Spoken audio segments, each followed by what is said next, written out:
C'est dans le 15e arrondissement de Paris qu'André Citroën a bâti son empire automobile à partir de 1919. 100 ans plus tard, la marque revient sur son histoire avec une exposition à ciel ouvert au pied du centre commercial Beaugrenelle. 3 jours durant, les passants ont pu redécouvrir quelques 100 voitures, de la traction avant au dernier concept car autonome, en passant par les inévitables DS ou encore 2 chevaux. On voulait une exposition populaire, gratuite, disponible pour le plus grand nombre. On a réuni 100 voitures, elles sont toutes iconiques. Il y a beaucoup de voitures de série, beaucoup de concept cars, il y a beaucoup de voitures de rallye.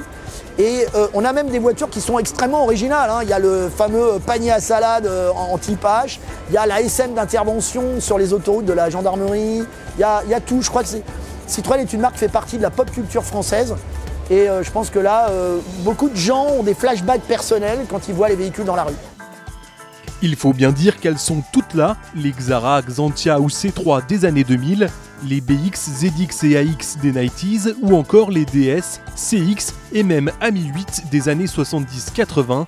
Bref, toutes les générations y trouvent leur compte, preuve que la marque a traversé les époques en restant incontournable dans l'Hexagone.